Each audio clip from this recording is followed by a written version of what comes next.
Last time around, the College of St. Benil got into a nail-biter against a tough opponent. But, you know, you're beginning to appreciate this Jerry coach team. They're a Tigerish team, if you remember being a Tiger, Denise. And they fight well, they fight hard, and that's what you expect from a team coached by Jerry, of course. They were up against the #1 team, Signal HD Spikers, pero hindi naman din sila masyadong nagpaiwan. Although the biggest story of that match is really the disparity in terms of the attacks, as you see the end score for each and every set. But when you look at the attacks, dehado talaga yung Benil dito. I will show you the numbers in just a little bit. There you go. 66 as compared to 52. When you look at the blocks, the aces, not really a factor. Actually, dapat nga itong CSB took advantage of the fact that Signal committed 35 errors, but they weren't able to do that. And again, yung opensa nung Signal, yung nagpabawi sa kanila. You know, this short tournament is like the SEA Games. You covered the SEA Games last time around, and there's no real recovery time. You play almost every day. Yeah. And like last time around, Petrogas, they also played, and unfortunately they lost to Cheritigo.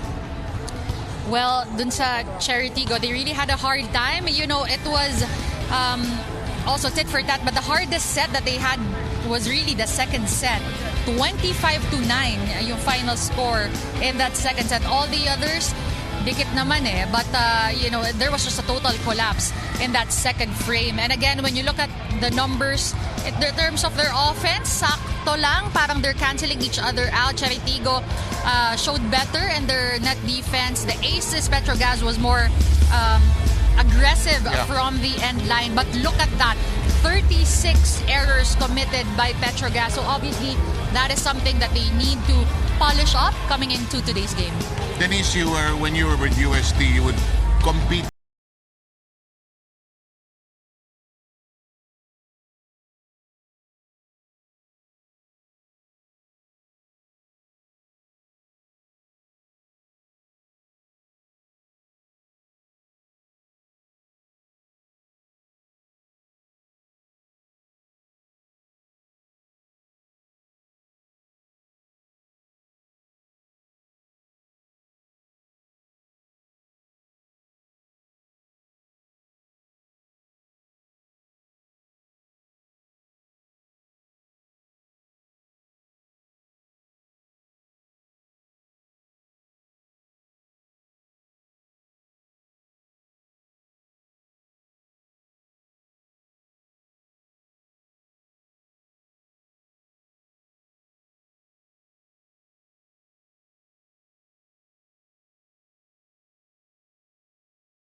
For me, put in work like my time she ride it like a 63. I'ma buy a new Celine, let her ride in the forest with me. Oh, she's a boat, I'm a boat, and she down to break the rules. Ride it down, she gon' go, I'm gon' do. She finesse, I fight good, she take that, put it overtime on your body. Ladies and gentlemen, welcome to match number 10 of your PNVF Champions League Women's Edition. This is the final game of the elimination round in this competition. And now let's meet the competing teams. First, the College of St. Benil Lady Blazers.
It's time to meet the starting lineup for your CSB Lady Blazers. Beginning with their middle blocker, number 3, Mitch Gami. Setter number 8, Flo Mondoniedo. Opposite spiker number 9, Gaile Pascual. Outside hitter number 12, Corinne Apostol. Outside hitter number 17, Jessa Torog. And their middle blocker, number 21, Zem Nolasco. The starting libero is number 5, Fiona Gitigan. The head coach of the Lady Blazers is Mr. Jerry Yee. Introducing the starting lineup for your Petrogas Angels. Setter number 2, Janelle Cheng. Opposite spiker number 8, Aiza Pontillas. Middle blocker number 9, team captain Remy Joy Palma. Outside hitter number 10, Brooke Van Sickle. Middle blocker number 12, Kayceline Galdones. Outside hitter number 20, Jonas Sabete. And their starting libero is number 22, Beloved Barbon. The head coach of the Angels is Mr. Koji Chuzurabera.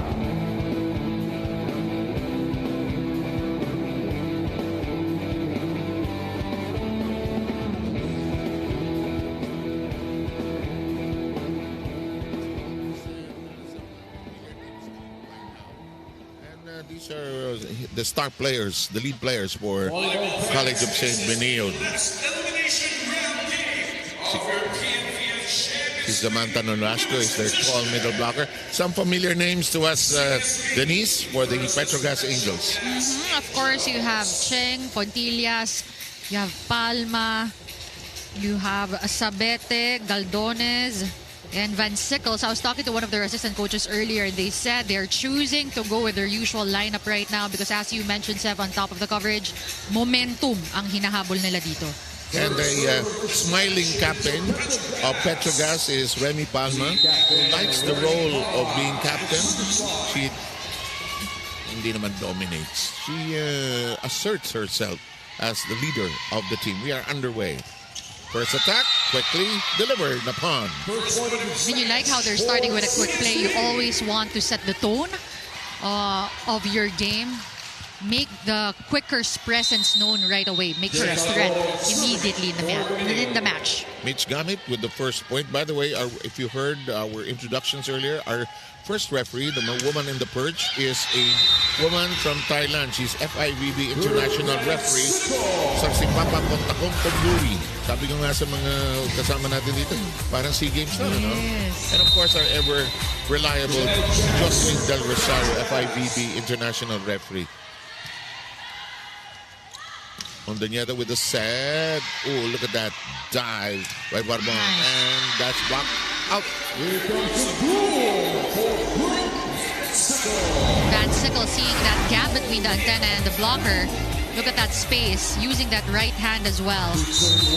When do you see it, Denise? Paglipad mo, pag nakita mo yung position ng hands, you sort of know where you're going. Yeah, and the last second look is important talaga. So your training is pagtalon mo, kahit kinakasa mo na yung braso mo, you still look at who's in front of you at ano yung pwesto ng kamay niya. So it becomes, when you're in training, it becomes like muscle memory na lang. In the meantime, Cheng with a familiar set. Goldones keeps it in play.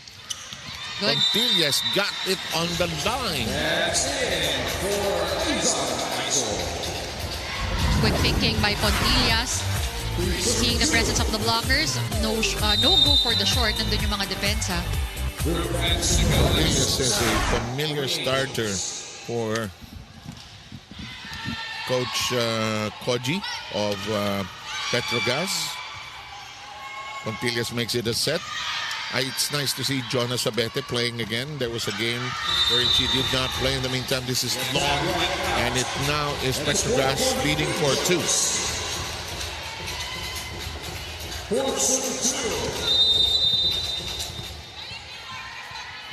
Our semifinals start tomorrow, and the final round will be played on Saturday, also here in this venue. Down the middle we go. Sabete rejected, and it's hit inside. Yes, it is.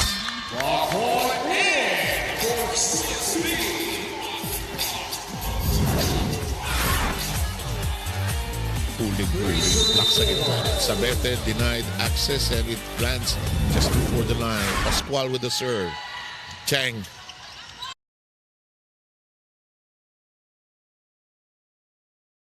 And an open space spotted by Isamaisa Pontillas. Very good control displayed by Pontillas. Again, the ball, the set was quite short. Seeing the defender, the libero, not really defending zone 4. Mga veterans talaga, yung mga crafty moves na gano'n, ano? Hindi naman kailangan panay palo lagi. Mga save energy na yung mga ganyan. Yes. In the meantime, nice drop inside.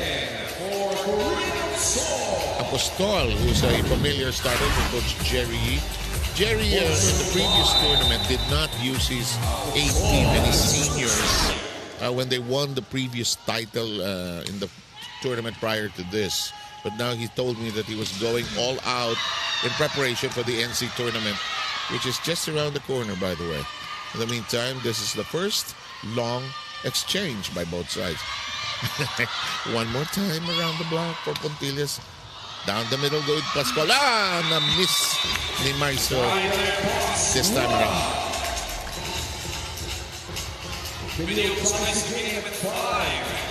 We're tied at 5.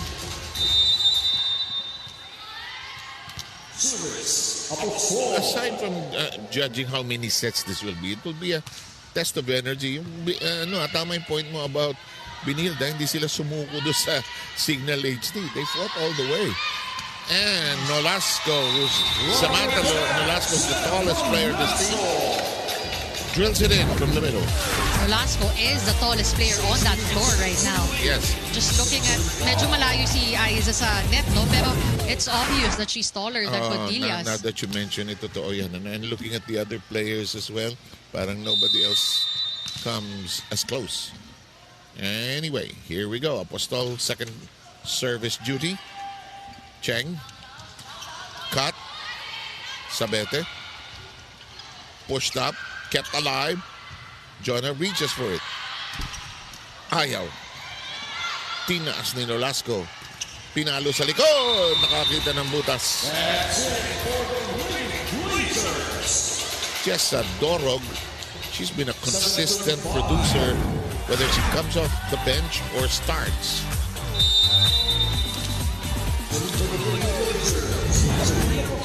Apostol is still serving, huh? 7-5 count.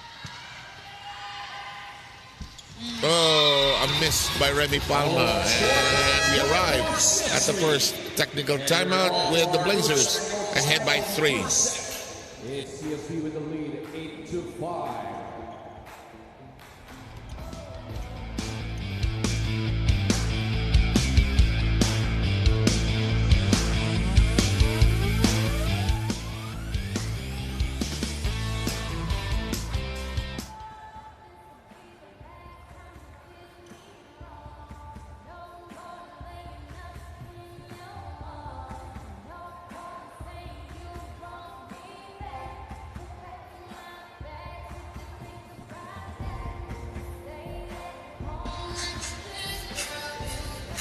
We have you back with us here. And by the way, on Sunday, the men's version of this tournament will happen. We have more teams in the men's. We have 2 pools, but some familiar names. Some of them already playing in the Spikers turf, actually. And there have been movements also among the men's team. Signal HD, of course, will be parading a new lineup.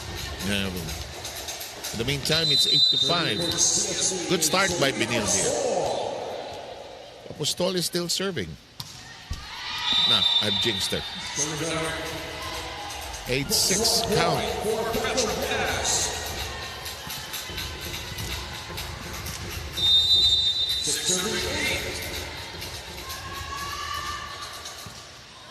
Jerry Tempiatura has now hit the floor as the other libero. Keeps it alive. Cheng with a punch. Mondoñedo goes the other direction. And Dorog delivers again. Nice fake in the middle for CSB. A track in the blocker. Look at the middle blocker being left behind here. Palma and Sabete. Good point, yeah. Sinayaw sa net. In the meantime, Nolasco will be serving.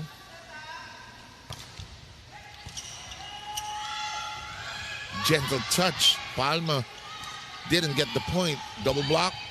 Nothing there. Chang. Tinaas. Sabeta checking her footwork. Back row attack. Van Sickle. Good up. Pascual. Nice. She has a mean stroke. And Pascual really had to stretch her limbs for that. Parang medyo Yes. ano pa nga eh. Muntik mabitin eh. But nagawa ng paraan. Ang gusto ko kay Pascual, does not spend so much energy.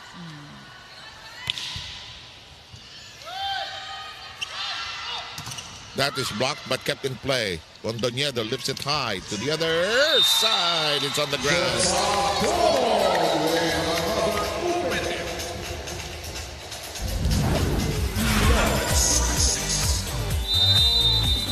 And we have a timeout by Coach Koji on the side of Petrogas.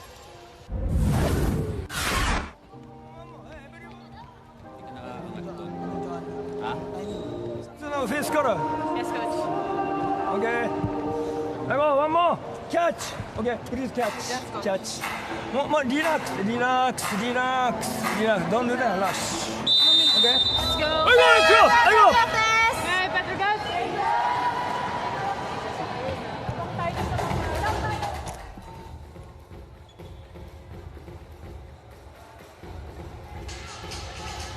Again, simple reminders there from Coach Koji. Practically heard just 2 words, which is catch and relax. Okay, him making the game simple. Yes. He will be known as Coach Koji kasi tongue twisted talaga. Ang hirap eh. Yung Japanese name niya, Chuzura Bara. Not usually a long name for a Japanese. In the meantime, here's Pascual. Handled well. And Remy drowns. You know, they've been having with problem with that kind of play. Yung be quick na hinahabol. It hasn't worked for them, no? Ivy Perez, I heard her name. I think she's in She is coming action in. for the. I haven't seen her play for a while. Good to see her again. Ayun na naman yung familiar tie-up ng kanyang buhok. Toss to the other side. Sabete. Nolasco with a good dig. Dorog. And in the meantime, That touch. Oh, check that.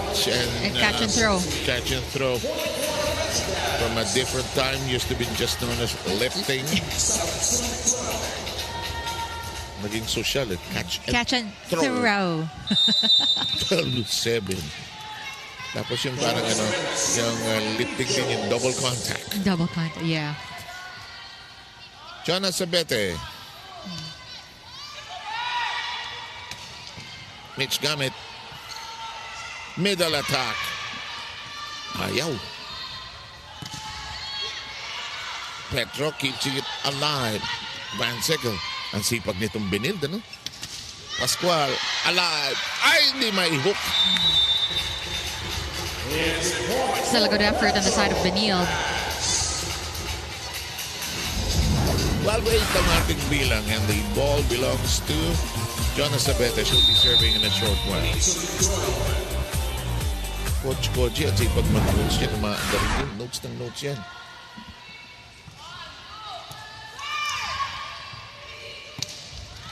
Pasok ba? That's out.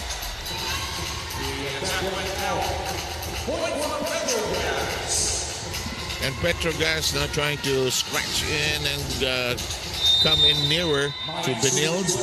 It's a 3-point lead by the Blazers.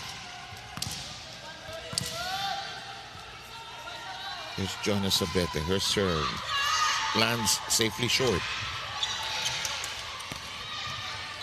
Read well by Apostol. Mondoñedo sends it to Pascual. And look at Remy Palma celebrate. Jerry needs to talk things over with his crew.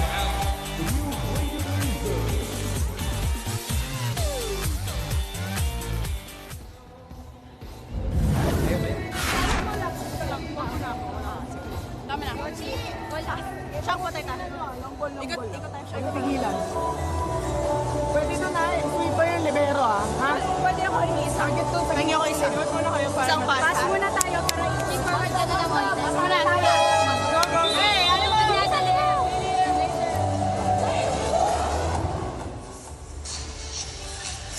Alam mo naman si Jerry, konti lang yung sinasabi niyan eh. Si Coach Koji naman, very passionate on the other side of the floor. May trend ngayon, may influx of Japanese coaches. There are 2 or 3 in the country right now.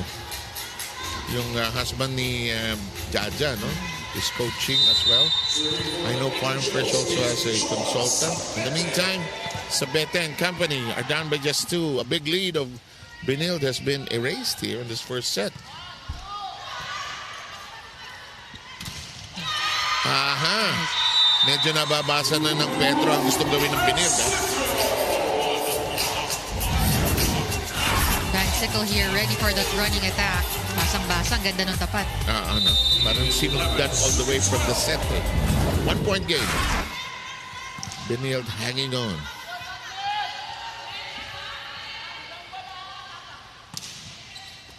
Tibay mag-serve talaga nito si Jonah. Dorog. Ay, bipet. Napaakap. Dorog. Sharp. Perez. Van Sickle connects and we're tied. Van Sickle just all power in that last attack. Binabasag yung atake or depensa rather nitong Benil.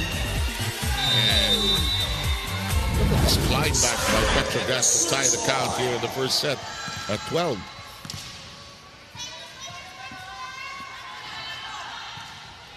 Sabete. Dorog. Hindi na kasi baon yung mga tira ng Benil. Nababasa. Ayun, baon. Van Sickle gives them the lead for the first time. Again, a good eye on Van Sickle.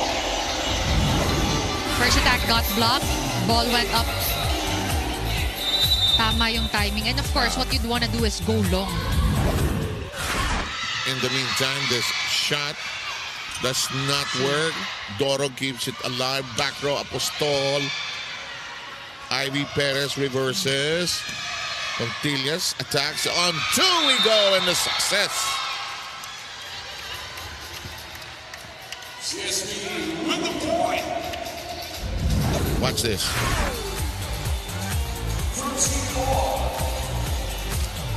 Yan sa sahig na.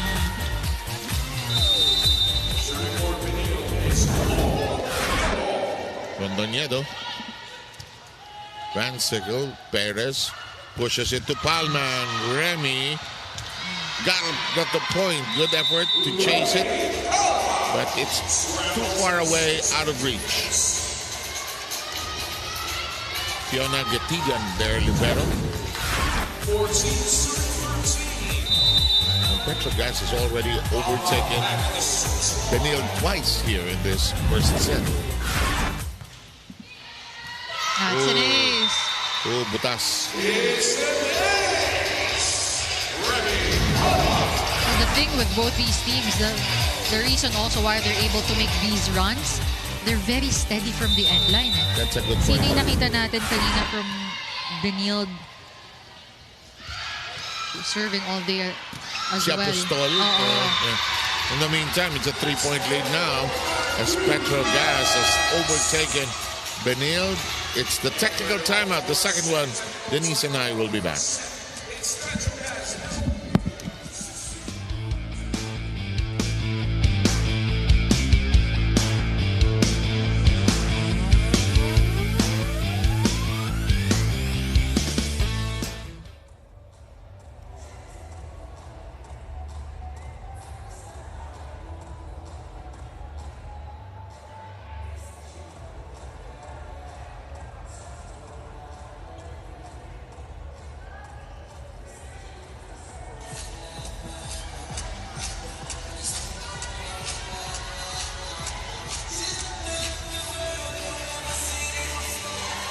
As in the style of Jerry E, after a brief discussion, he fades away and allows the players actually to sort it out amongst themselves. Look at this. It's now a 10-1 run by Petrogas, and they are ahead 16-13.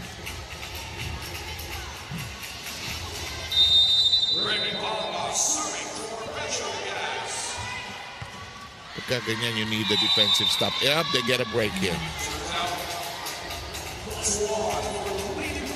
14-16 as Jessa Dorog will serve.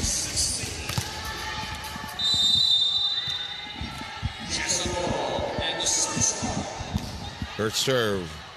Pontillas, Perez, Van Sickle, wicked serve. Van Sickle just avoiding the blockers completely. Ang laki ng butas din naman kasi na binigay nitong CSB. Pwedeng dalawang spikes sa palo kayo sa ganong kalaking puwang, and it's a 3-point lead.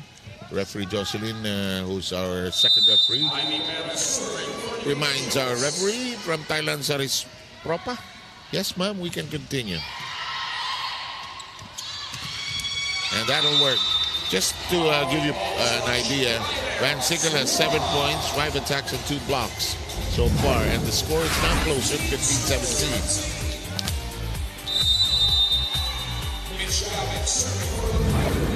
Gap to the serve. It sails down. Perez close to the net. Palma. Oh, sorry. It is Pontillas who's rejected. There's Brooke on the other end. The set. Apostol. She was too far away from the set.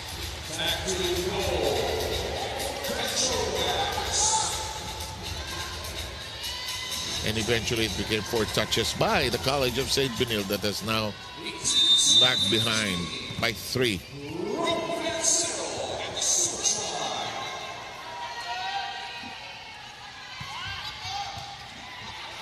Dorog. Regalo. Pontillas has had several servings of that here today. Again, no need to go all-out power, especially with Regalo when people are expecting you to smash it. Just enough, don't make the point. Pero kung minsan, masarap talagang hatawin. Oo naman. Good serve. Dorog keeps it in play, however. Good set for Pascual. However, the defense of Petrogas has improved in the last 5 or 6 points, actually. And Petrogas now arrives at 20. Van Sickle catching Apostol. Saliwa Saliwa yung salubong niya sa bola. And Jerry needs a timeout. Not allowed. Because... Are they out of... They have one more timeout.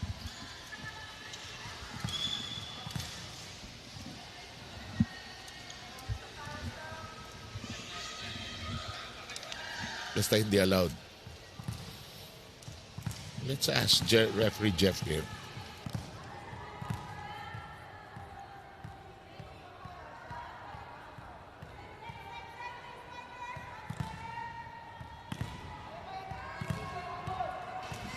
We're trying to find out. Alam mo, wala pa tayong courtside reporter. They said late request. Late request. Late request. Okay. Kailangan i-email ahead of time. Mundo Nieto. Nolasco is back on the court. Pontillas has made a living in that sector of the floor. And Brooke nails it in the corner in zone 1. Nakakainis kung ikaw ang dumidepensa at na ganun ka. Oo, kasi simpleng-simple. But Vencicle, again, understanding the fact that they're scrambling on their side. Ipatungo muna sa kabila to get everybody ready for that defense again. And Jerry does his silent treatment version. Because his team has fallen behind by 21-15 now. And that's allowing the women to solve it by themselves. Nakapwesto naman tayo sa pwesto natin. Hindi lang natin maangat na. Ribbon na ako. Ano ba yun? Gugulat pa kayo? Alam mo, sanayan din yan. Nasanay na yung mga girls dito. Hindi ko kasi na-experience yun eh. Yung coach mo? Coach mo? Yung tinitigan lang ako. Lagi may kasamang matatamis na salita. Tomas, side comment Santa Maria? Yes. Alam mo ba, nakatrabaho ko yan ng one or two games isang liga. Siya analyst. Akala ko ikaw na yung mas passionate ng mahampasin. Grabe makasimangot during the game. Alam mo naman yun eh.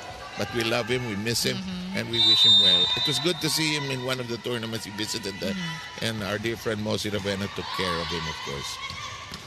Oh!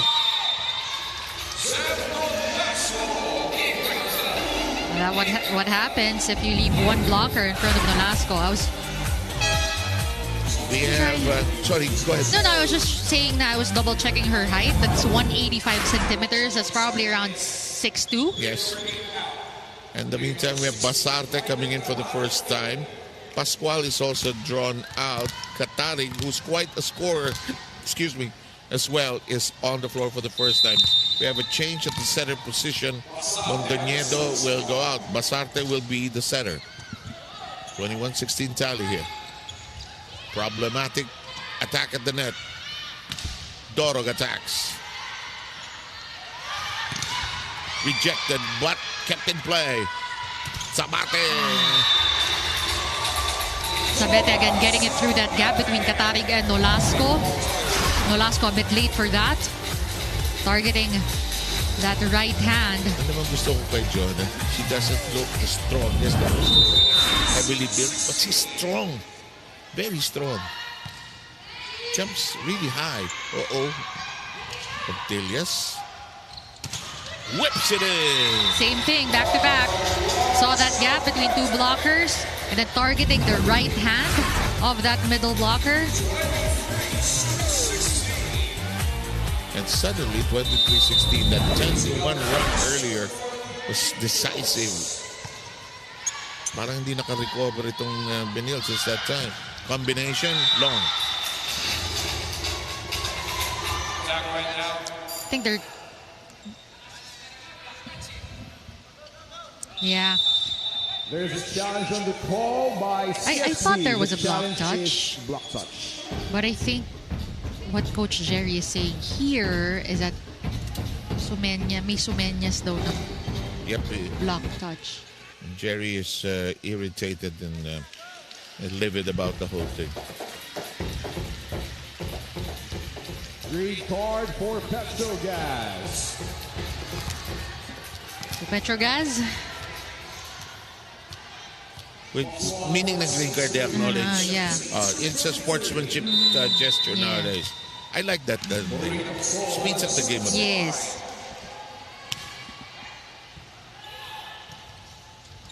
Sabete. Net. And it'll go against Benil. And that'll bring them to set point. Mitch Morentes sees action. And she always comes in when they're about to win the set. To serve.